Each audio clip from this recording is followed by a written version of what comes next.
Welcome to the Shiva institute of advance mobile laptop LCD LED repairing. दोस्तों, आज अपने पास जेब्रॉनिक का एक एलईडी मॉनिटर आया है जो कि कंप्लीट डेड है और पावर लगाने पर केवल यहाँ पे लाइट सी दिख रही है और ऑन करने पर ऑन भी हो रहा है, यानी कि रेड लाइट आ रही है जब हम पावर केबल को लगा रहे हैं और जब यहाँ से पावर बटन दबाते हैं तो वो ग्रीन भी होता है, पर यहाँ पे डिस्प्ले में कुछ भी नहीं आता है। और दूसरी बात, जब इस तरीके का हमारे पास प्रॉब्लम आता है तो हम जो डिस्प्ले होता है उसमें शैडो को देखते हैं कि क्या हमारा ग्राफिक्स बन रहा है कि नहीं बन रहा है। तो यहाँ पे ग्राफिक्स भी नहीं बन रहा है। अगर हमारा ग्राफिक बन रहा होता तो ये प्रॉब्लम हमारी बैकलाइट की होती, जबकि यहाँ पे ग्राफिक्स भी नहीं बन रहा है। तो इसका मतलब ये है कि लॉजिक कार्ड हमारा ऑन नहीं हो पा रहा है प्रॉपर तरीके से। तो आज मैं आपको इसको दिखाऊंगा कि किस तरीके से इसको रिपेयर करना है। और अगर आप लैपटॉप रिपेयरिंग, प्रिंटर रिपेयरिंग और एलईडी टीवी रिपेयरिंग सीखना चाहते हैं तो हमसे आप ऑनलाइन और ऑफलाइन दोनों माध्यम से जुड़ सकते हैं। अगर आप दूर से हैं तो ऑनलाइन मेरी एप्लीकेशन प्ले स्टोर से डाउनलोड कर सकते हैं, जिसका लिंक मैं आपको डिस्क्रिप्शन में दे दूंगा। तो वहां से डाउनलोड करके आप डेमो वीडियो के तौर पे वीडियो को देख सकते हैं। अगर आप पे नाउ बटन दबा के आप वीडियो को परचेज कर सकते हैं। और वीडियो के अंदर हमने थ्योरिकल और प्रैक्टिकल दोनों को बहुत अच्छी तरीके से एक्सप्लेन किया है। और अगर आप ऑफलाइन सीखना चाहते हैं तो यहाँ आ सकते हैं हमारे पास, और यहाँ पे आप 3 महीने के अंदर चिप लेवल की रिपेयरिंग सीख सकते हैं। अगर आप टेक्निकल स्किल आप सीखते हैं तो आप अपने लिए 1000 रुपये से 2000 रुपये प्रतिदिन कमा सकते हैं। तो आइए दोस्तों, यहाँ पे मैं सबसे पहले इसका जो सिम्टम्स है वो दिखाता हूँ। आप देखेंगे जेब्रॉनिक कंपनी का है और जो इसका साइज है अगर मैं दिखाऊँ आपको तो आप देखेंगे इसका 14.9 सेंटीमीटर में है ये। और यहाँ पे जो पावर केबल है, जो लैपटॉप के अडेप्टर वाली केबल है, तो देखेंगे यहाँ पे जब मैं पावर केबल को प्लग करता हूँ तो यहाँ पे आप ध्यान से देखेंगे तो आपको red light indicate, green light indicate दिखेगी। देखेंगे यहाँ पे रेड लाइट और ग्रीन लाइट इंडिकेशन में दिख रही है। और दूसरी बात फिर क्या होता है, जब इस तरह की कंडीशन में हम लोग डिस्प्ले को ध्यान से देखते हैं कि क्या इसमें शैडो नज़र आ रही है, तो देखेंगे यहाँ पे मुझे ऑन ऑफ करने, पावर बटन दबाऊंगा यहाँ पे, तो मुझे यहाँ पे कोई भी शैडो नज़र नहीं आ रही है। अधिकतर इस केस में ऐसा होता है कि यहाँ पे शैडो बन रही होती तो उसको हम बैकलाइट प्रॉब्लम कहते हैं। तो यहाँ पे ग्राफिक्स भी नहीं बन रहा है, तो इसको हम खोलेंगे और देखते हैं कि क्या प्रॉब्लम है। तो देखिए, जब हम एलईडी को खोलते हैं थोड़ा सा सावधानी से खोलें क्योंकि डिस्प्ले लगी होती है इसमें। तो देखेंगे यहाँ पे हम इसको भी खोल लेते हैं और इसमें जो भी प्रॉब्लम होगी वो मैं आपको डायग्नोस करके बताऊंगा।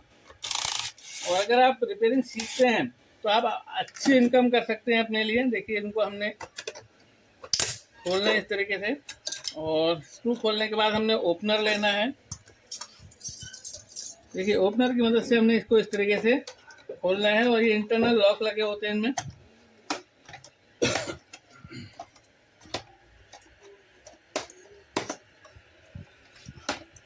देखिए कितने इजी वे से हमारा ये फ्रंट खुल गया है। और फ्रंट को खोलने के बाद हमने जो काम करना है वो ये कि इसकी डिस्प्ले को सबसे पहले बाहर निकालना है। तो यहाँ से हम इसका जो कनेक्टर है वो निकाल लेंगे। तो देखिए, निकालते समय यहाँ पे आप देखेंगे जो इसका कनेक्टर लगा हुआ है वो लंबा वाला है और इसमें जो कनेक्टर है ये आपका छोटा है, यानी कि नॉन एचडी कार्ड है।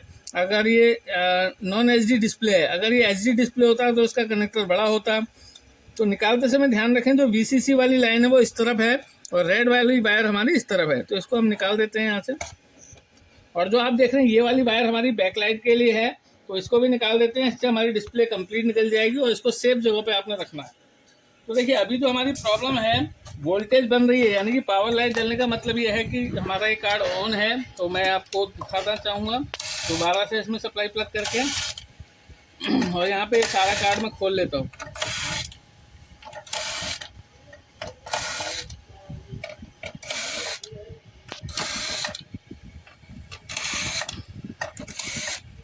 तो देखिए, यहाँ पे मैंने जो है इसके सारे कार्ड निकाल लिए हैं और यहाँ से मैं इसको भी हटा देता हूँ। देखिए, सबसे पहले मैं यहाँ पे पावर कनेक्ट करके आपको दिखाना चाहूँगा कि इसकी एलईडी किस तरीके से जल रही है। और आप देखेंगे यहाँ पे मैं जब इसको लगाता हूँ तो आप देखेंगे यहाँ पे हमारी ग्रीन लाइट जल रही है और रेड लाइट भी जल रही है, लेकिन जो है डिस्प्ले नहीं आ रहा है। तो अगर मैं कार्ड का ओवरव्यू लूँ तो देखेंगे यहाँ पे ये कैपेसिटर मेरा ओके है और यहाँ पे जो कैपेसिटर मुझे आउटपुट वाले दिख रहे हैं वो फूले हुए दिख रहे हैं। और इस कार्ड में भी देख लेते हैं, क्योंकि अगर ये कार्ड हमारे ये फूले हुए हैं तो हमारे शैडो तो बननी चाहिए थी जो प्रॉपर नहीं बन पा रही है। और इस कार्ड में अगर देखें तो सबसे पहले आपने काम में ओवरव्यू जरूर लेना है। तो आप देखेंगे यहाँ पे मुझे ये कैपेसिटर भी थोड़ा सा फूला हुआ दिख रहा है। देखिए, 2 कैपेसिटर यहाँ पे भी फूले हुए दिख रहे हैं मुझे, मैं चाहूँगा जूम करके आप इनको दिखाएं। देखिए ये जो कैपेसिटर है फूले हुए हैं दोनों, देखेंगे। तो हमने 2 कैपेसिटर इनको बदलना है और 2 कैपेसिटर हमने इनको बदलना है। तो देखिए कैसे बदलते हैं। सबसे पहले दिखाऊंगा मैं आपको ये वाले जो सप्लाई में लगे हुए हैं। तो देखेंगे यहाँ पे जो सप्लाई में लगा हुआ है वो 16 वोल्ट 1000 यूएफ का है। तो मैं यहाँ पे दोनों कैपेसिटर को रिमूव करूँगा। वीडियो को आप अंत तक देखें ताकि जो बिगनर स्टूडेंट हैं उनको बहुत कुछ सीखने को मिलेगा। तो यहाँ से हम ये वाले कार्ड को भी रिलीज कर लेते हैं।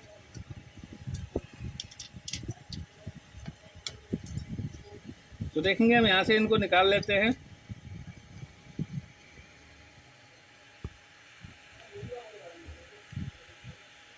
देखेंगे इस तरीके से वैक्यूम पंप से हम इनको निकालेंगे और बहुत इजी वे में निकल जाएगा ये।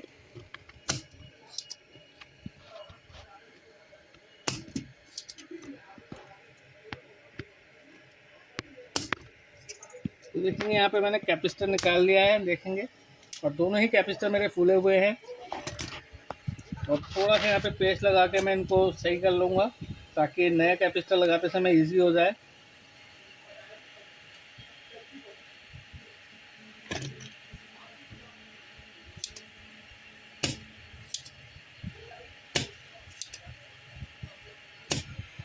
ठीक है, देखिए यहाँ से निकाल लिए मैंने।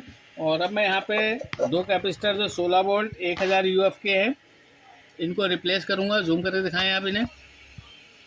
और साथ के साथ मैं आपको दिखाऊंगा इनकी जो ऊपर की बॉडी है वो फूल गई है, तो जो प्रॉपर एम्पियर नहीं बना पा रहे हैं। और यहाँ पे भी मैं इन दोनों को भी निकाल लेता हूँ ताकि मैं एक साथ कैपेसिटर को चेंज कर सकूँ। तो देखेंगे यहाँ पे जो कैपेसिटर है मेरे, इनको भी निकाल लेते हैं यहाँ से।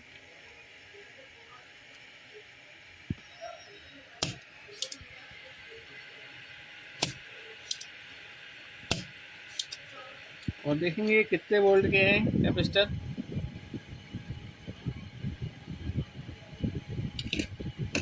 तो देखेंगे यहाँ पे जो ये कैपेसिटर लगा हुआ है इसकी जो रेटिंग है वो 25 वोल्ट 220 यूएफ का है। तो दूसरे वाले को भी निकाल लेते हैं यहाँ से। हालांकि चल जाएगा इससे, लेकिन ये कुछ दिन बाद फिर प्रॉब्लम कर जाएगा। तो जब खुलाई है तो रिप्लेस कर देना चाहिए। देखिए मैंने यहाँ से दोनों निकाल दिया है और इसका पॉजिटिव नेगेटिव को आपने ज़रूर ध्यान देना है। यहाँ से भी मैं इनके होल साफ कर लेता हूँ।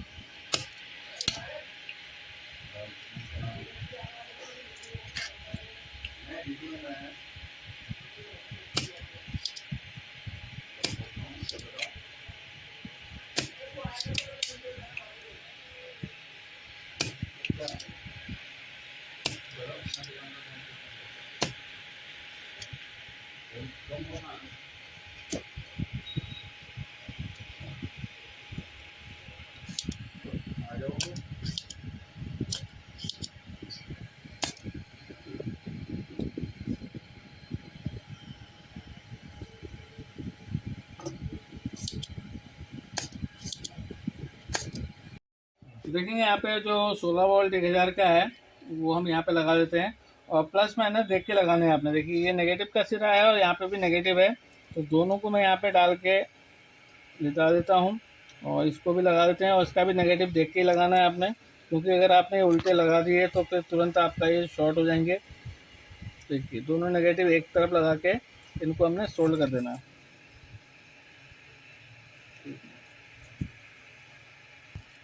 सोल्डरिंग आपने अच्छे से करनी है।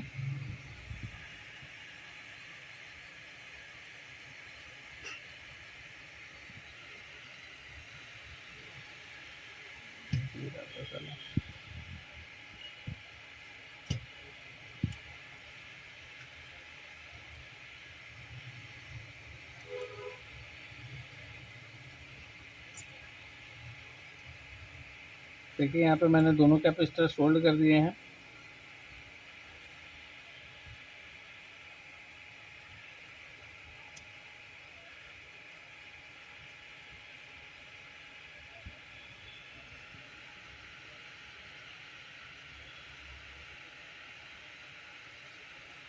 ये दोनों लग गए हैं। उसके बाद यहाँ पे जो मैंने लगाने थे 25 वोल्ट वाले, तो देखिए यहाँ पे मेरे पास जो है 25470 में है। तो ये मैं 2 लगा देता हूँ यहाँ पे। और यहाँ पे भी हमने प्लस माइनस को देखना, देखेंगे जो हमारा पॉजिटिव लेग होता है वो थोड़ा लंबा होता है, तो पॉजिटिव को पॉजिटिव में डालेंगे और नेगेटिव को नेगेटिव में डालेंगे। देखिए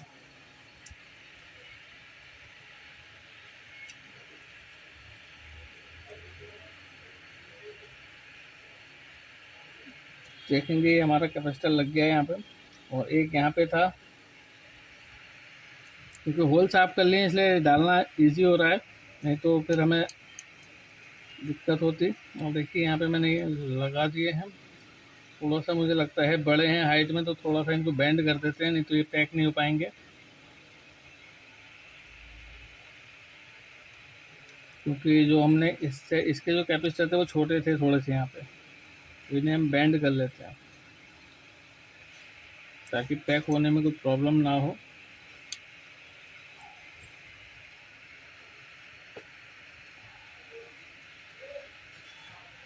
तो देखिए यहाँ पे मैंने इनको फोल्ड कर देना है।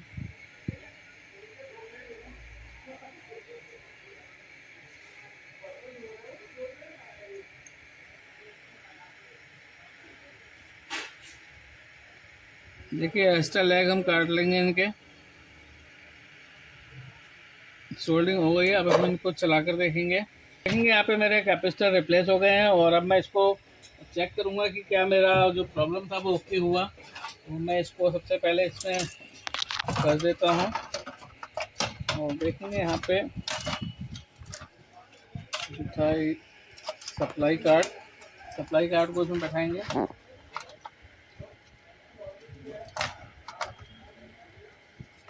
तो अभी मैं इसके 2 ही स्क्रू कसूँगा ताकि मैं इसको चेक कर पाऊँ।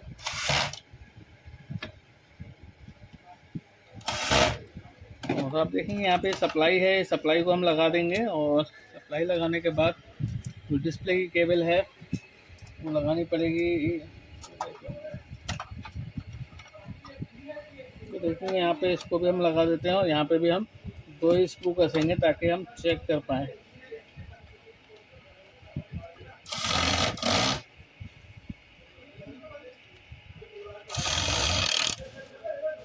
और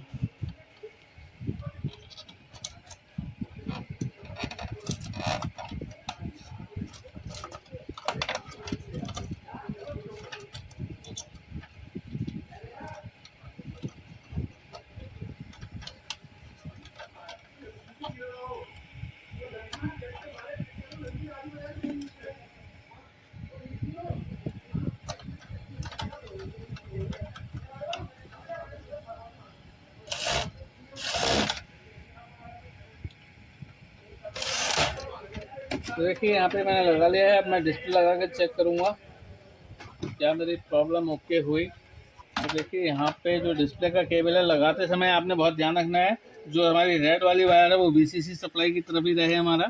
तो ये इस तरीके से लगा दिया है, और इसके बाद जो हमारी बैक लाइट वाला है इसको भी लगाएंगे, और देखेंगे कि क्या मेरी प्रॉब्लम ओके हुई। और इसको देखेंगे कहीं शॉर्ट तो ना हो जाए। यहाँ पे मैं कुछ पैकिंग रख लेता हूँ अभी मैं इसको रख लेता हूँ ताकि ये शॉर्ट ना हो, और देखूँगा पावर लगा के कि क्या मेरी प्रॉब्लम ओके हुई। तो देखिए यहाँ पे मैंने पावर कनेक्ट कर लिया है, और यहाँ पे मेरा रेड लाइट भी जल रहा है, और देखेंगे मेरा जो प्रॉब्लम है ओके हो गया है, और डिस्प्ले मेरा आ गया है। दोबारा पावर बटन दबाता हूँ, इसे देखेंगे यहाँ पे, और केवल कैपेसिटर रिप्लेस करने से हमारी प्रॉब्लम ओके हो गई है। और आप देख सकते हैं बिल्कुल पिक्चर क्वालिटी अच्छी आ रही है। तो इस तरीके से आपने देखा कितने इजी वे में हमने मॉनिटर रिपेयर किया। अगर ये मार्केट में रिपेयर होने आएगा तो 700-800 रुपये आराम से लिए जा सकते हैं इसके। और आप भी रिपेयरिंग सीख के अपने लिए अच्छा रोजगार, अच्छा व्यवसाय कर सकते हैं। तो आप मेरे कोर्स को ज्वाइन कीजिए, और मेरे चैनल पे नए हैं तो उसको सब्सक्राइब कीजिए, शेयर कीजिए। थैंक यू, धन्यवाद।